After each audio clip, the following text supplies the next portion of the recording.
following is a presentation of WLCN 96.3 FM and WLCNonline.com.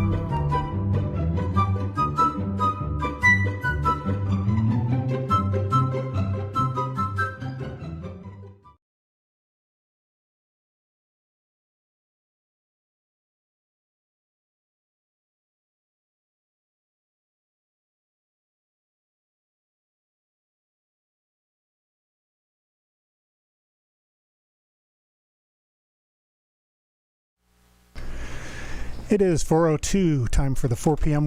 411. My name is Lloyd Kirby. I'm the marketing manager of WLCN 96.3 FM.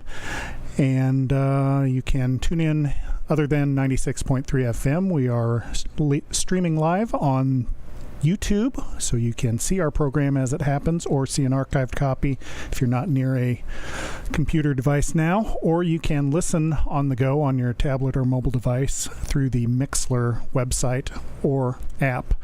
Number to call 217-648-5510 if you have questions or comments today, or you can shoot us an email at 4pm411@wlcnonline.com. We invite you to tune in next week when Larissa McIlvain and Jennifer Kirby from Heartland Community College will be with us talking about their college as well as some upcoming events there. And then the week after that, Lincoln Mayor Tracy Welch will be visiting us on the first Tuesday of the month. But today we are pleased to have Dr. SIlas McCormick with us from Lincoln Christian University. Dr. McCormick, thank you for being here. Thank you for having me. Absolutely. Thought we would have you for a variety of reasons. Number one, you've had kind of a busy summer, I guess it's fair to say. I think that's fair, yeah. And number two, we just kind of wanted to check in and see how things are going. So why don't we kind of take it from the I don't know, where the ball sort of got rolling. I think it was, I looked it up, February 22nd. February 22nd is when the Facebook post went out, explaining that Lincoln Christian University was undergoing some changes. So if you could, in 25 words or less, kind of tell us what those changes were and how things are going these days. There you go. There's one word. Dramatic. So I just finished my second year as president, which meant that I got about 18 months of COVID and then about 6 months of this transition. So I told people I'm aging in George Jones years. But what I would say is we've always been a small school, and these are difficult times for small schools. If you are a rural small school, that also complicates things. So for us, we've sort of always lived probably a bit from hand to mouth over the span of our nearly 80 years. But COVID probably both killed and saved us. Killed us in the respect that we lost about 100 students between the March of 2020 sending students home, and then the following fall when they came back, there were 100 fewer of them. And then, although we had a really great incoming class in the fall of 21,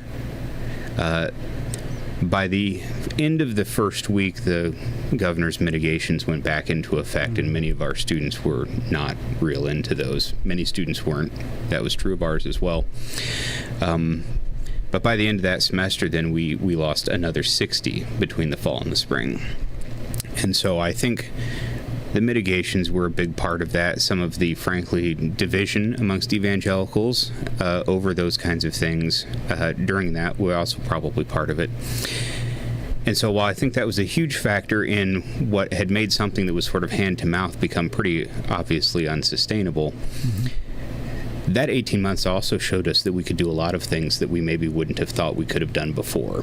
Right. And so we had been discussing that as a result of a lot of strategic planning listening sessions we had done over the fall. But by February, it became clear we needed to do something different.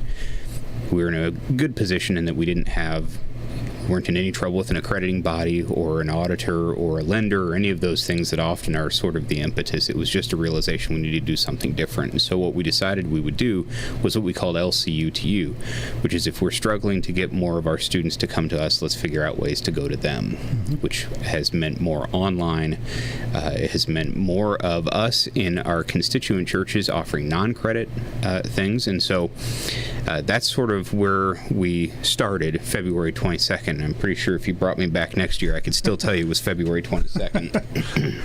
Yeah, probably permanently. Probably, if not permanently, long time, I think. So the way, and again, this is from a very a place of ignorance, I guess it's fair to say, not knowing the dynamics and the goings on behind the scenes.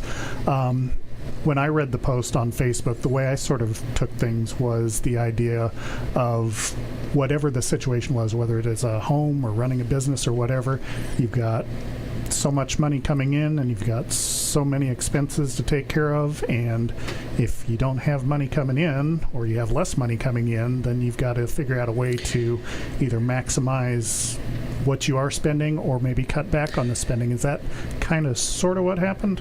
Oh, absolutely. There's most colleges and universities, at least most private colleges and universities, are what's called tuition driven. They mostly survive from revenue from tuition, and then that is usually supplemented by donors. Sure. And then depending on the institution, you might actually get money for research and such, because most of what we have historically been and still are is an institution that trains people for vocational ministry or a life of ministry in what we wouldn't necessarily consider vocational degrees.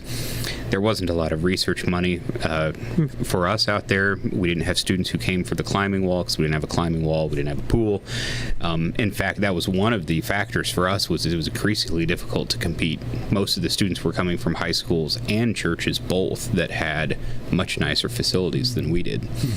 And so what we decided was if we couldn't do all of the stuff that we wanted to do, we would do the things that were most core to who we were, which was the vocational ministry. And so we really decided we would not enroll new students in some of those peripheral programs, business, psychology, etc., and we would focus on our seminary, which is the only ATS accredited seminary between Chicago and St. Louis. So it's a unique marketing branding piece that was different than our undergrad. Yeah, sure.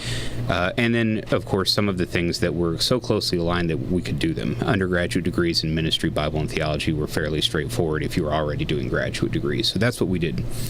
And our roots are as what was called Lincoln Bible Institute in 1944 when it was founded. So there's a pretty good argument to be made that we're really sort of refocusing on what was our original and is our focus. Okay. So with the changes that you've made, is it too soon to tell if you're having an impact? Are things moving in the right direction as you'd hope they would be? Well, some things are moving in the direction we hoped they would, and there have been a couple things that haven't. It's kind of a mixed bag. What I would say is, I don't know of a lot of places that have done something this dramatic, so I don't have a very good frame of reference. I've told people I really don't know how you could ask for it to go any better. Mm-hmm. Which I would say also still does not make it fun. I'm sure. But I don't know how you could ask for it to go better. We've spent a lot of time with our donors and constituent churches and encouraging them to continue to support us financially, at least for a couple of years, so that we can show them what it is that this new model will look like, because we've told people this is a transition year. Sure. We're still teaching students out of programs. It's going to take a little bit before we can really show them what it is that they're supporting. If they decide now, they're not going to really give it make an informed decision. And that's been fairly effective. We've had a lot of success with, we could not afford a campus the size of our campus. We were able to sell our student apartments. We were able to lease to Open Arms Christian Fellowship a portion of our property. And that was one of those things in February. No one had any idea whether any of those things would be possible. Right. Really, the only thing that's been kind of disappointing, though I certainly can't call it a surprise, is it's hard to keep students and it's hard to get new students if they're afraid that you're either have closed or are going to close. That's right. Probably been the biggest difficulty, is just persuading people that we are in fact still here. Mm-hmm. Yeah, I could see where that could be difficult. So 11 minutes past 4 o'clock, we'll go ahead and take our first break, and we will be back in just a few minutes with Dr. Silas McCormick. 217-648-5510, the number to call if you have questions. We will be back in just a couple minutes.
And we are back on the 4 p.m. 411. Our guest This afternoon is Dr. SIlas McCormick, president of Lincoln Christian University. We talked a little bit before the break about the big changes that have taken place there at the campus. Let's talk a little bit, if you would now, about how have those changes been received? Have you gotten feedback from the public, feedback from alumni?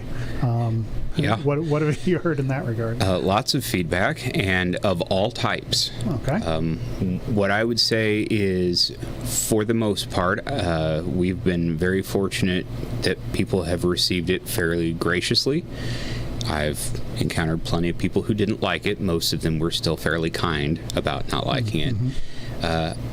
There's a segment of people who are actually very enthusiastic, because a big part of the new model involves more non-credit opportunities for our faculty to teach out in churches, which is something that when we were so focused on driving tuition dollars, we weren't able to do. So there's a segment that's enthusiastic.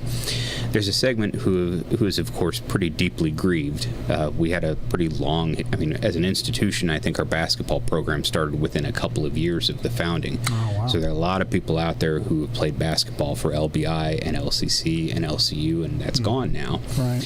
And some of those people are still grieving it. Some of them have come out of grieving it. I would say the typical reaction for someone who has been affiliated with us for a long time has been, I can appreciate that what wasn't working, and I'm glad you're trying to do something different, even if it's not what I used to have and I'm going to miss. Sure. And there's some people out there who actually are enthusiastic and it's innovative, and there's some people who are just never going to forgive us or me. And I don't really, like I said earlier, I don't think you could probably expect anything different. It's not just an institution. It's often was the best part of somebody's life. Sure, So absolutely. So you mentioned there was more outreach as far as going out to area churches. Yes. Like, where exactly do those non-credit classes take place? Are they in the Logan County area, or is it a further outreach than that? Wherever someone is interested in having us go. So the theory was, we know there are a lot of people who are interested in what we do, but there aren't as many people who are interested in what we do who also want to pay tuition for it. So is there a way to increase our support and provide a real resource based on what we have? And so the thought is, if we have a faculty member that's teaching a class on how to study the Bible for freshmen, that material now exists. Could we not take it to a church camp, a group of people, whoever is interested in it, and then repackage it to their needs? So if you have a church that wants their leadership to go through it over a Saturday afternoon, then you take what you have, you sort of simplify it and scope it down to a smaller size and offer that. And the hope is that over time, enough of the people who experience that see it as a value that they should support us financially as a mission. And who knows, if they really like it, maybe actually enroll in a degree program. So in this model, what's I mentioned earlier, being tuition driven, many schools like ours would be something like 80% of their revenue would come from tuition. We're really looking at a model where maybe half of it comes from tuition and the other half comes from people who support us financially. Sure. So it's really an attempt to both serve the people that we serve, but also then persuade them that we're worth supporting as a mission, not just paying as a service provider. And then I would also think that diversifying your sources of income would also be a good thing, in terms of, in case one well sort of dries up or diminishes. Enrollment is notoriously volatile for almost everyone in higher ed. Public, private, doesn't matter. And so any source of revenue you have that's more stable is usually pretty appreciated. So we were talking off air that as this is happening at LCU, not too far down the road, Lincoln College also closed shop. And I'm sure that caused several issues for you in terms of what was happening at your institution, people sort of conflating the two institutions. For as long as I can remember, people have gotten us confused, even people in town. And especially when it was Lincoln College and Lincoln Christian College. Now it's carried on beyond that. In fact, one of my favorites is we once asked a guy to come out and give us a bid to knock down a building, and he wandered around Lincoln College for about a half an hour trying to knock down one of theirs, which I thought was hilarious. We finally got him over here, but it's been a long long-standing problem of people getting the two confused. And unfortunately, about 5 weeks after our announcement that we were downsizing, Lincoln College announced that they were closing, and people conflated that. The media conflated it, locals conflated it, and they thought it was the same institution. And you want to stand on a mountaintop and scream, but you also don't want to.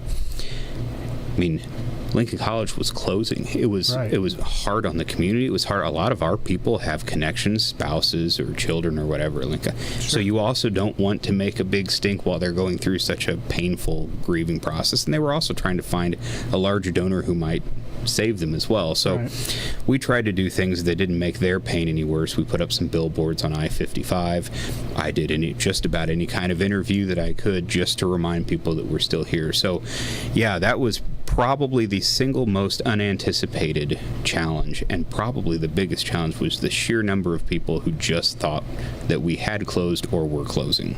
Right. And when Lincoln College announced it, or at least later on in the process, I guess President Gerlach in some interviews mentioned that it was the COVID and enrollment caused some issues with students not returning, and then they also had, I believe it was computers, not spyware. They had a ransomware issue I know, with their admissions program, so they weren't able to tell numbers and so forth. So he was able to point to a couple specific things that sort of got them into the situation.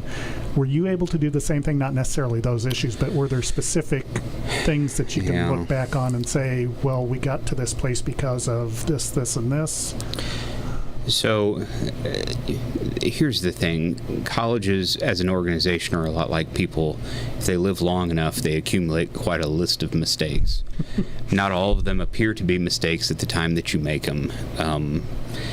And some of them inadvertently lead into great opportunities. And so, yeah, I can look back and I can identify some things that were mistakes. But what I would say, and I don't know, this might just be, there might be no one else on the face of the earth who thinks this, but I really don't think that most colleges and universities are any worse managed or make any more mistakes today than they did 10, 20, or 30 years ago. I think today the room for mistakes, the margin for error is just much smaller. There's, I think, a skepticism about the value of higher education. We've all encountered people with a bachelor's degree who are working jobs that don't require a bachelor's degree.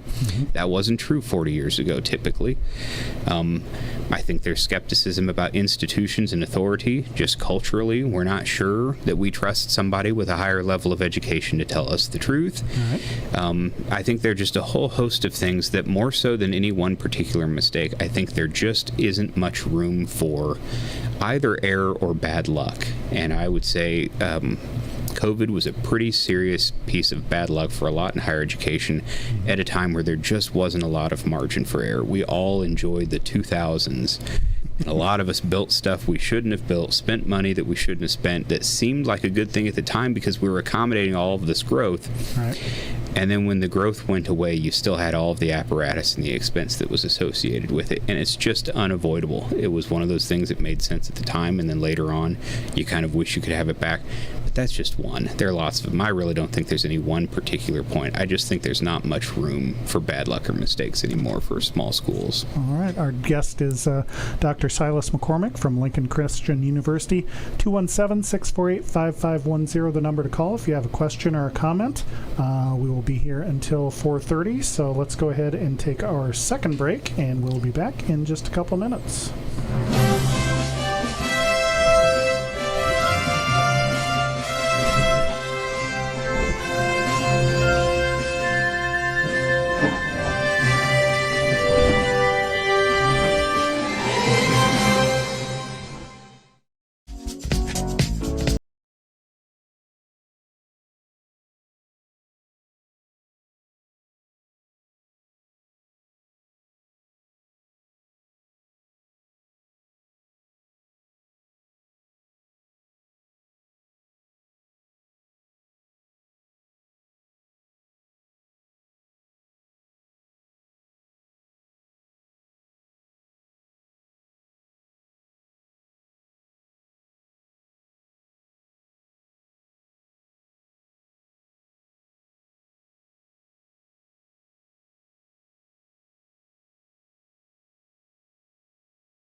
back on the 4 p.m. 411. Our guest in studio, Dr. SIlas McCormick, president of Lincoln Christian University.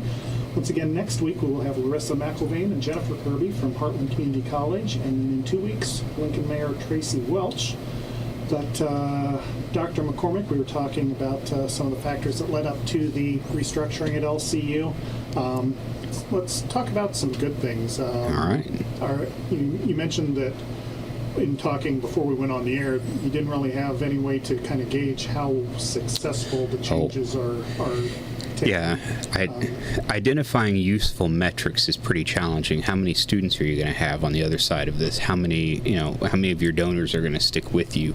How much are you going to save on utilities? All of these are really, really hard to measure. So, one of the things that I think has gone really well is we have fewer students, obviously, this semester, but they're a really good group of students. Mm-hmm. And we've found some really interesting ways to do things differently. I asked one of our faculty members, I said, we usually do convocation. We all get in the robes, and then we play the pipe organ, and we walk in solemnly, and I said, we need to have convocation, but all convocation, I believe, is the Latin word just means a gathering. So I said, let's do convocation, but we can do it different because this is the year of doing things differently. Mm-hmm. What I would never have dreamed of was a potluck, and I'm not even sure if our students knew that's what you called it, quite frankly. That word's probably aging me, but it was fantastic. Really? We all got together. It was all the students, or not all the students because a lot of them are online, but all of the students who were here on campus, the faculty and the staff, and we had a meal and we did a worship service, and it wasn't anything like we've done before, but it was still really good. And there have been a lot of opportunities to do that. We're doing a miniature golf tournament this year, which I don't think we've ever done before. So there's still opportunities for things that are really fun and really meaningful for students that are just different. Sure. And talking about events that LCU is doing, you've got a fundraising gala coming up as well, as I understand it. Yeah. I believe there's a speaker on the bill there that everyone's going to want to hear. Yes, his name is Bob Lackey. And he's fantastic. I am also on the bill, which is what Lloyd is referencing, and I think you should come out and hear Bob, and you'll get to hear me too. But yes, there's a string quartet, and it's catered, and so it'll be a fun evening. I'll put on a tie, which I didn't even do for Lloyd. Yeah, it's a great opportunity really for our supporters to meet each other, because that's one of fundraising galas are called fundraising galas because you expect people to pay more money than they really should for the food that they're going to eat and the show that they're going to get. Mm-hmm. But the best part about it is actually seeing the other people who are invested in the organization too. It's one of the few opportunities we have to really have these people. You all help make this happen. It's a fantastic opportunity to get to know each other. So that's the part that's the most fun. Bob will be great. I'll be tolerable, but you'll get to meet some great people. And that happens October 8th, I believe it is. Yep. And the Bob you're referring to is an elder at Hope Church in Springfield and former director of account management at Blue Cross Blue Shield of Illinois. So I'm sure. Yeah, we were his retirement. Oh, really? In his retirement, he decided to come to seminary, and he came and did a master's degree, and it opened up a whole new corner of his life. It's really interesting, and he's a really interesting guy. I'm hoping that I get to go first, and then we can finish off with him. But speaking of interesting guys, we were talking beforehand, you've got kind of a tale of how you got to the place where you are as well. I didn't realize you were a semi-local native. Oh, yeah. Just down the road on 121. In fact, my wife's family first hit Logan County, or my mom's family first hit town in Logan County in Copeland Christian Church area. John Buckles in the 19th century. So my family goes back a long way in Logan County. But my parents, when they had me, were living in Decatur. So I grew up in Decatur and came to Lincoln for college. So I was here for 3 years of college. And then went on to the University of Illinois for a while, and Ohio State University, and was practicing law in Springfield when someone called and said, "Hey, would you like to come back?" And I thought, well, I've joked, I'd like my soul back, so sure, I'll come back. I don't mind having a law license and using it from time to time, but I think I'd like to do something else with my time. And so I came back here. And although the last 2 years have been very hard, overall, I would say it's been great. I've appreciated the opportunity to do something that I think is really important for the community, for the kingdom, for the people we serve. So, yeah. And you also mentioned to me that having the law degree actually does come in handy in terms of some of your some duties needing performed there at the institution. I've told people that really the best training that I got to be a college president was mediating small claims cases in Franklin County, Ohio, because most of the time, if you just let people talk and make sure they don't talk over each other, they'll usually get most of where they need to go on their own. So, yeah, I did a PhD in higher education, but the 6 months in Franklin County Court were probably the most useful.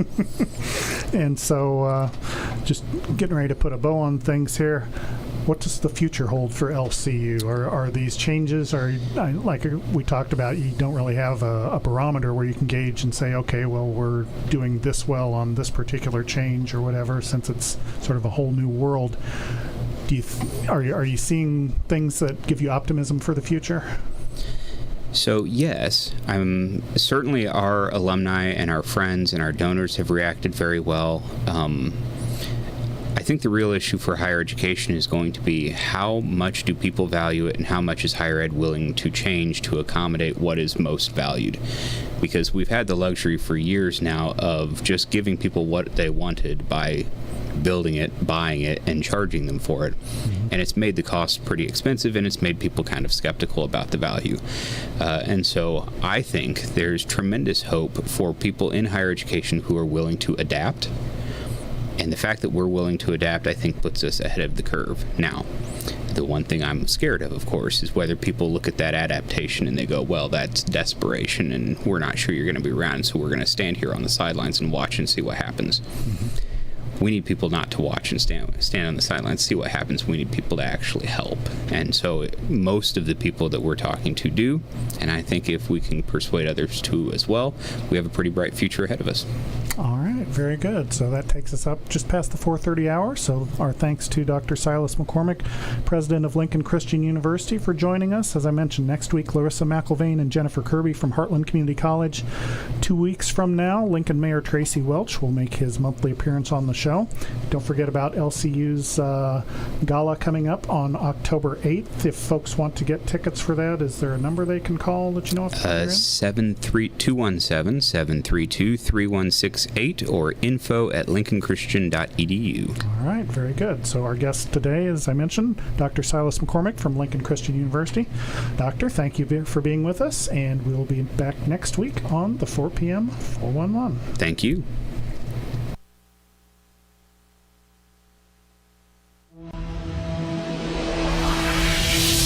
The following is a presentation of WLCN 96.3 FM and WLCNonline.com.